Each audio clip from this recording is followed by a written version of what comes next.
আল্লামা দেলোয়ার হোসেন সাইদি বলেছিলেন, একটি ফুল বাগান ধ্বংসের জন্য একটা হুতুম পেঁচাই যথেষ্ট।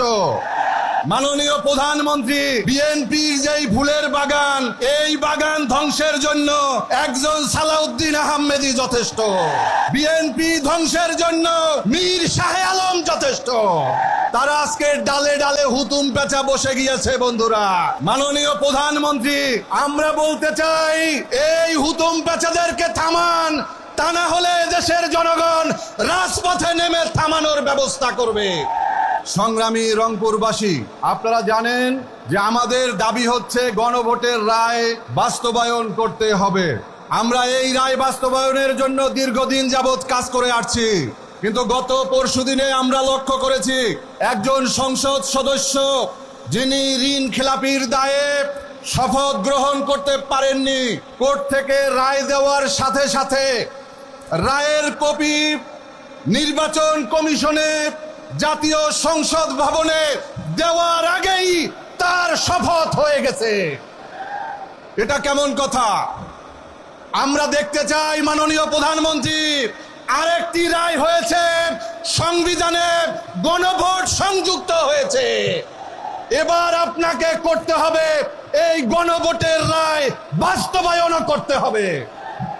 সংগ্রামী বন্ধুরা আমার, আমাদের পার্শ্ববর্তী দেশ ভারত, আমরা এক সময় এক ছিলাম। এই পশ্চিমবঙ্গ আমাদের ছিল, এই পশ্চিমবঙ্গ পূর্ববঙ্গ, এখানের মুখ্যমন্ত্রী ছিল শেরে বাংলা একে ফজলুল হক, এখানের মুখ্যমন্ত্রী ছিল খাজা নাজিমউদ্দিন, মুখ্যমন্ত্রী ছিল হোসেন শহীদ সোহরাওয়ার্দী। এই পশ্চিমবঙ্গ আমাদের, ভারতবর্ষ আমাদের। আজকে নাকি এই রংপুর নিয়ে ষড়যন্ত্র হচ্ছে। বাংলাদেশ নিয়ে ষড়যন্ত্র করলে সমুচিত জবাব তোমরা পেয়ে যাবা। আমরা 47-এর মতো আমরা লাহোর প্রস্তাবের ভিত্তিতে আমরা আমাদের অংশের জন্য আমরা দাঁড়িয়ে যাব। সংগ্রামী বন্ধুরা আমার, বক্তব্য বেশি দেওয়ার নেই। আপনারা খুব কষ্ট করছেন।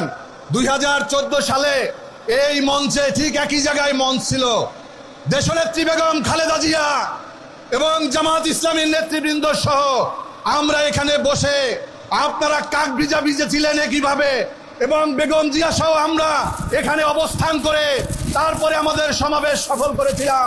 কেন সমাবেশ ছিল? গণতন্ত্র প্রতিষ্ঠার জন্য। আমাদের সমাবেশ ছিল ভোটের অধিকার প্রতিষ্ঠার জন্য। 1970 সালে পাকিস্তানিরা আমাদের ভোটের রায় মেনে নেয়নি, এজন্য আমাদের স্বাধীনতার যুদ্ধ আমাদের করতে হয়েছে।